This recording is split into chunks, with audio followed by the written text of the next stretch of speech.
Em outro vídeo do canal, nós utilizamos o Azure Synapse Analytics para extrair os valores de cotações de moeda com datas definidas estaticamente. Meu nome é Fábio Menezes e nesse vídeo nós iremos aprender como definir a URL relativa dinamicamente, utilizando o SQL Server e a última data encontrada de atualização da tabela.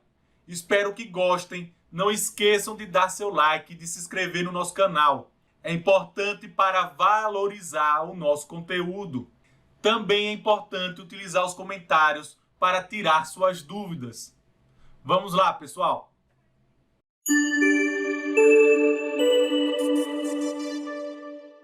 Em outro vídeo do canal, nós extraímos dados do Banco Central, definindo valores estáticos para a minha fonte de dados. Percebam que a minha URL relativa, ela contém tanto o código da moeda quanto a data de início e fim da extração. Nós precisamos atualizar dinamicamente esses dados. Dentro do meu banco de dados SQL Server, nós temos uma tabela de dimensão contendo todas as moedas que eu desejo obter a extração e uma tabela contendo as cotações já extraídas.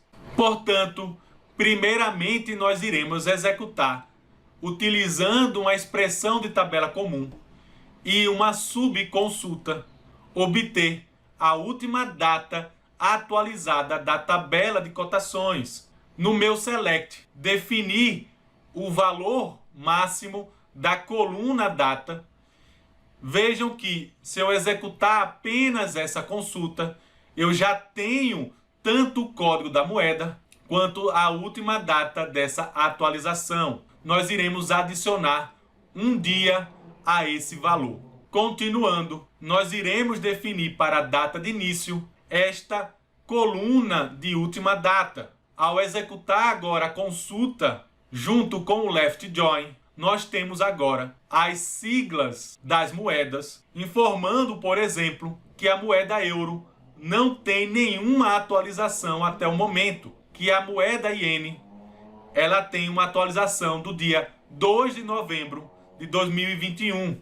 Importante entender aqui como a tabela de moedas ela é utilizada como dimensão. A moeda real ela não vai ter nenhum código de extração. Nós precisamos remover desse processo justamente esse registro. Utilizando o where, eu vou filtrar para a coluna de download e eu estou utilizando uma diferenciação de texto, pois esse valor não é nulo. Agora, selecionando o meu código SQL até o filtro where, vejam que a moeda BRL não está mais disponível. No meu select principal, nós iremos utilizar novamente a data de início, só que nós iremos definir um valor padrão para aqueles registros que, porventura, não existe nenhum valor extraído, que é o caso do euro. Eu vou fazer uma condicional utilizando o case. Quando a data de início for nula, ele vai trazer o valor inicial de janeiro de 2021. E caso tenha algum valor definido, eu vou utilizar o valor original da coluna. Preciso finalizar esse case com um end. E agora, ao executar esta consulta, nós temos para a data inicial da moeda euro a extração a partir de janeiro de 2021. Continuando na minha expressão de tabela comum, nós poderíamos utilizar o resultado já encontrado como valor dinâmico para a extração dos dados na internet. Contudo, nem todas as APIs na internet permitem a extração de um grande volume de dados. Eu irei utilizar o resultado da consulta anterior para criar uma hierarquia de datas para o nível Pi. Nós iremos definir a data de início e renomear para não criar uma ambiguidade nos nomes das colunas. E como forma de aprendizado, eu vou exibir o nível atual, que neste caso é o próprio nível inicial, número 1. Vou fazer uma união de todos os registros. No nível filho, nós iremos adicionar 6 meses à data encontrada, ou seja, a data de início será a base necessária para adicionar novos registros com uma data adicional a 6 meses.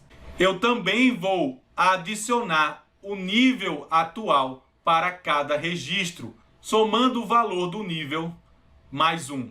E no meu filtro where, fazer com que esses registros dessa tabela não seja maior que a data atual e fazendo uma relação entre a tabela de moeda e a tabela de data hierarquia, com base na sigla da moeda. Logo após da minha expressão de tabela comum, eu vou utilizar um select para essa última consulta. Vejam que o resultado nos traz para a moeda euro uma divisão de 6 em 6 meses, que até a data atual necessitou separar a extração em 4 momentos diferentes.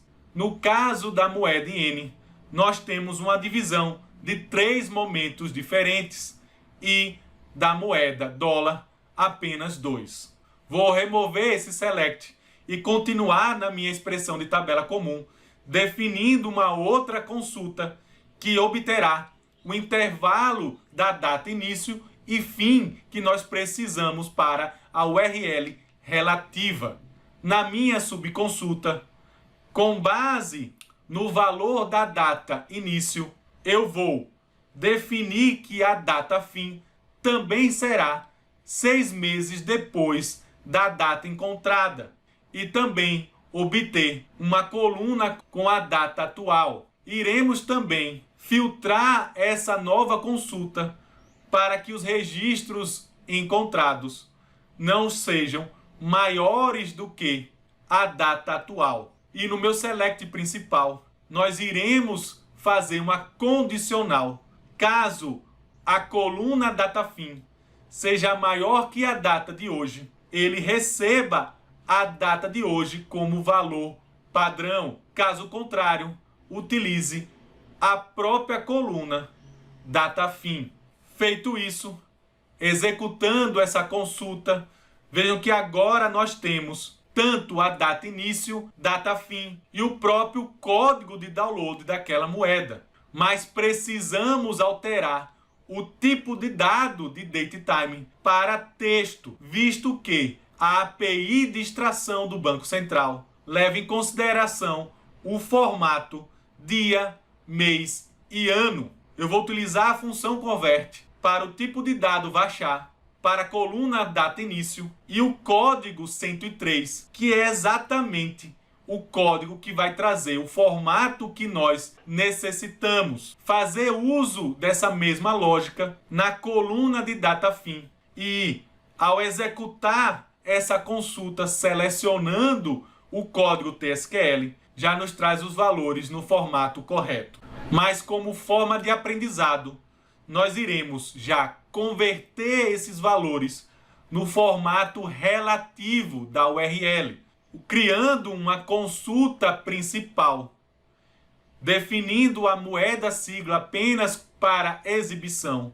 Eu vou trazer a minha URL relativa de extração, vou quebrar a minha string e utilizar as colunas de código do download da moeda, data início e data fim. Feito isso, executando novamente esta consulta, nós temos agora uma string de conexão que vai auxiliar na extração dos dados. Podemos também declarar algumas variáveis para definir a quantidade de meses que nós queremos separar as datas e a data que será utilizada como padrão, caso aquela moeda não tenha nenhum dado extraído anteriormente. Definindo essas variáveis, basta copiar e colar no código já existente e executar o TSQL sem a necessidade de seleção.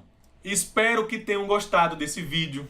Não esqueçam de dar seu like e de se inscrever no nosso canal para valorizar o conteúdo. É importante também interagir comigo utilizando os comentários.